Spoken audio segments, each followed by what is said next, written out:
जहाज़ कैसे उड़ता है? सबसे पहले जहाज़ अपने अपने हैंगर पे खड़ा होता है, ठीक है? उसको बांध के, टो करके, घसीट के रनवे पे ले जाया जाता है, ठीक है? जब जिस तरह से आप लोगों को बांध के, टो करके, घसीट के यूनिवर्सिटी पहुंचाते हैं, हम लोगों ने सोचा, हम लोगों ने एनालिसिस किया पूरे पाकिस्तान का कि वो कौन सा शहर है जहाँ पे सबसे ज़्यादा यूनिवर्सिटी लगती हैं। क्या आपको पता है कौन से 2 शहर निकले? एक बहावलपुर मुल्तान, उनके करीब 6 यूनिवर्सिटीज़ हैं, और एक हरीपुर एबटाबाद मानसेरा। और जो दौड़ेगा, उड़ने से पहले उसको डायरेक्शन पता होनी चाहिए। डायरेक्शन कैसे पता लगती है? जब आप इस तरह की जगहों में जाते हैं, जब आप पढ़ते हैं, लिखते हैं, जब आप समझते हैं चीज़ों को, अपना वक्त लगाते हैं, तो एक्सपोजर, जब आप देखेंगे हम लोगों के पास कुछ कमियां हैं। कमी ये है कि जो इस्लामाबाद, रावलपिंडी, कराची, लाहौर के स्टूडेंट्स हैं, वो हमसे 2 कदम आगे हैं पहले। क्यों? उनकी यूनिवर्सिटीज़ में इस तरह के इवेंट्स हर हफ्ते होते हैं। लेकिन जब मैं यूनिवर्सिटी में था तो मैं रोज़ाना सुबह 5 बजे यहाँ से उठता था, 8 बजे बैरिया यूनिवर्सिटी पहुँचता था, सारा दिन पढ़ता था, शाम में इंटर्नशिप करता था, फिर रात वापस आता था यहाँ पे। बेटा, पानी का कतरा अगर एक पत्थर पे पड़ता रहे, आहिस्ता आहिस्ता, एक एक करके, कतरा कतरा कतरा कतरा, तो भी सुराख कर देता है। अगर वही पानी के आप बेशक आबशार के नीचे पत्थर रखते जाएं, हटाते जाएं, रखते जाएं, हटाते जाएं, उसका कोई फ़ायदा नहीं है। इसे कहते हैं कंसिस्टेंसी। जो काम करेंगे कंसिस्टेंटली करेंगे, ठीक है जी। टेंजेंट टेक्नोलॉजीज़ के पास 70+ सॉफ्टवेयर इंजीनियर्स हैं। हम लोग इस्लामाबाद की एक रिमार्केबल सॉफ्टवेयर कंपनी है। मेरी दूसरी कंपनी वाओ हेल्थ, अमेरिका में 1 मिलियन से ज़्यादा डॉक्टर्स हमारी प्रोडक्ट यूज़ करते हैं। हम लोग $50 मिलियन की कंपनी है वर्थ यूएसए में आज की डेट में। और सबसे बड़ी बात यह है कि प्रोडक्ट बनी पाकिस्तान में, बनाई इस हज़ारेवाल ने, और चल रही है अमेरिका में। ये आप लोगों के लिए मोटिवेशन है, ये आप लोगों के लिए सबक है कि हम हारने वाले नहीं हैं, ठीक है जी। आज इस जगह मैं अपने बच्चों को भी लेके आया हूँ। मेरी बेटी यहाँ बैठी है, फजर नूर। फजर बेटा किधर हैं आप? नज़र नहीं आ रही। आप क्लैप करेंगी ज़रा, 1 मिनट। अब आप सब क्लैप करें। ये हज़ारा है, ये फ़र्क है। इस तरह से क्लैप करेंगे तो पूरे पाकिस्तान में आवाज़ आएगी। सब मिलके क्लैप करेंगे तो पूरे पाकिस्तान में आवाज़ आएगी। अगर इस तरह नहीं करेंगे तो 1 या 2 या 3 के करने से आवाज़ नहीं आएगी, ठीक है। सो सबसे पहली बात यह है कि हम सब ने मिलके काम करना है। आप लोग बड़े ब्लेस्ड हैं। हम लोगों ने कुछ अर्सा पहले सोचा कि हम एक अपनी कंपनी का ऑफिस किसी और शहर में बनाएं, ठीक है, क्योंकि इस्लामाबाद के अंदर रिसोर्सेज को रोकना बहुत मुश्किल काम है। सो हम लोगों ने सोचा, हम लोगों ने एनालिसिस किया पूरे पाकिस्तान का कि वो कौन सा शहर है जहाँ पे सबसे ज़्यादा यूनिवर्सिटी लगती हैं। क्या आपको पता है कौन से 2 शहर निकले? एक बहावलपुर मुल्तान, उनके करीब 6 यूनिवर्सिटीज़ हैं, और एक हरीपुर एबटाबाद मानसेरा। सेकंड सबसे ज़्यादा यूनिवर्सिटी इस इलाके में है।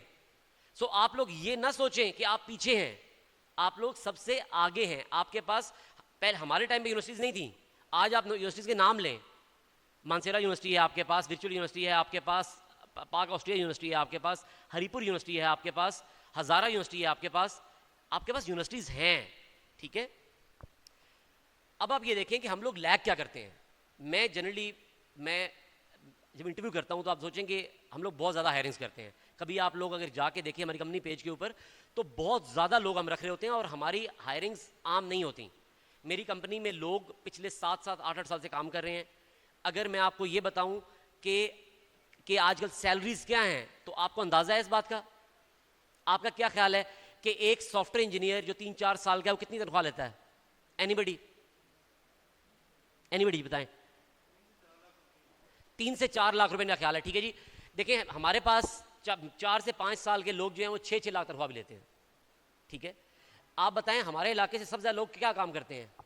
वो लोग जाते हैं बाहर, यहाँ से माँ बाप को कहते हैं कि हमें दें पैसे, यहाँ से पैसे देते हैं 4 लाख, 5 लाख, 6 लाख, दुबई चले जाते हैं। कितने पैसे कमाते हैं वहाँ पे? लाख रुपए में खाते क्या हैं, कमाते क्या हैं, बचाते क्या हैं? इस तरह काम बेटा नहीं हो सकता। काम कैसे होगा कि आप कंसिस्टेंटली काम करेंगे।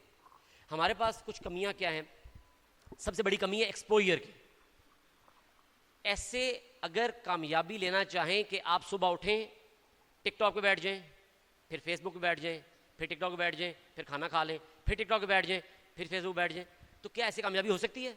बताइए मुझे। आप में से कितने लोग हैं जो टिकटॉक यूज़ करते हैं? हाथ खड़ा करें। इट्स ऑल राइट, यूज़ करना बुरा नहीं है, लेकिन सिर्फ यूज़ करना बुरा है, ठीक है। एक्सपोजर, जब आप देखें कि हम लोगों के पास कुछ कमियां हैं। कमी ये है कि जो इस्लामाबाद, रावलपिंडी, कराची, लाहौर के स्टूडेंट्स हैं वो हमसे 2 कदम आगे हैं पहले। क्यों? उनकी यूनिवर्सिटीज़ में इस तरह के इवेंट्स हर हफ्ते होते हैं, उनके शहरों में इस तरह के इवेंट्स हर हफ्ते होते हैं। वो वहाँ जाते हैं, सुनते हैं, बोलते हैं। जब वो वहाँ बोलते हैं तो वो वहाँ पे उनका एक्सपोजर बढ़ जाता है, उनकी समझ बढ़ जाती है, उनका कॉन्फिडेंस बढ़ जाता है, ठीक है। हमारे बच्चे अपने घरों में रहते हैं, घर जाते हैं, माँ बाप कहते हैं ये काम कर दो, वो काम कर दो, वो काम में मसरूफ़ रहते हैं, उनका एक्सपोजर नहीं बढ़ता।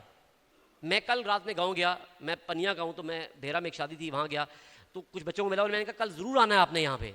क्यों ज़रूर आना है? कि यहाँ पे आएँ, मिलें, लोगों को देखें वो क्या कर रहे हैं, ठीक है। आप लोगों का एक्सपोजर जब नहीं है, कम्युनिकेशन, ठीक है, इंटरव्यू में जाके कम्युनिकेट करना इतना इंपॉर्टेंट है कि किस तरह से बात की जाएगी, ठीक है। अच्छा, आप लोगों ने कभी जहाज को उड़ते देखा है? जहाज कैसे उड़ता है? सबसे पहले जहाज अपने हैंगर पे खड़ा होता है, ठीक है जी। उसको बांध के, टो करके, घसीट के रनवे पे ले जाया जाता है, ठीक है। जब जिस तरह से आप लोगों को बांध के, टो करके, घसीट के यूनिवर्सिटी पहुंचाते हैं वालिदैन, ठीक हो गया। उसके बाद वो जहाज रनवे पे एक खास डायरेक्शन में, एक खास स्पीड के ऊपर चलता है। आप बताएं कि अगर जहाज कम स्पीड पे रनवे पे चले, क्या वो उड़ सकता है? नहीं उड़ेगा, ठीक है। उसको एक खास स्पीड गेन करनी है रनवे के ऊपर, सिर्फ उस वक्त वो उड़ने की हिम्मत कर सकता है। जब वो स्पीड गेन कर लेता है, उसके बाद क्या होता है? The next step is it takes off slowly.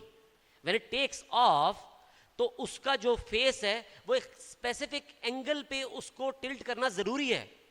If you tilt it on may be 30 degrees, it will never take off, और you tilt it on 70 degrees, it will stall, right. लेकिन वो एक खास एंगल के ऊपर जब वो आप उसको टिल्ट करते हैं, तो वो अपनी स्पीड की वजह से, एयर प्रेशर की वजह से, अपनी डायरेक्शन की वजह से जोर हवा पे डालते हुए उड़ता है, ठीक है। जब वो उड़ता है तो इंजन सारे ऑन होते हैं, फुल जोर लगाया जाता है, फुल थ्रॉटल दिया जाता है। अगर थ्रॉटल नहीं देंगे तो जहाज गिर जाएगा, ठीक है। फुल जोर लगाया जाता है तो जहाज उड़ता है, उड़ते उड़ते वो जाके एक लेवल के ऊपर स्टेबलाइज हो जाता है। उसे हम कहते हैं एयरबॉर्न होना। जब जहाज एयरबॉर्न हो जाता है तो जहाज के बाकी इंजन बंद कर दिए जाते हैं, सिर्फ एक इंजन चलता है, और जहाज उस बुलंदी पे चलते अमेरिका, इंग्लिस्तान, जहां पहुंचा दिया जाता है उसको, ठीक है। इसी तरह से जब आप लोग यूनिवर्सिटी में पढ़ रहे हैं तो यूनिवर्सिटी फन लाइफ नहीं है। ऐसा नहीं है कि आप जाएं, याशी करें, रोज वापस आ जाएं, ठीक है। आप जाएंगे, सबसे पहली बात यह है कि रनवे आपको मिल गया, वो आपकी यूनिवर्सिटी है, उस्ताद यहाँ बैठे हुए हैं, ये आपको पढ़ाते हैं, आप पे मेहनत करते हैं, ठीक है। अब उस रनवे के ऊपर उस स्पीड से दौड़ना आपकी जिम्मेदारी है। सिर्फ वो जो तेज दौड़ेगा वो उड़ेगा, जो तेज नहीं दौड़ेगा वो उड़ने की हिम्मत भी नहीं कर सकता।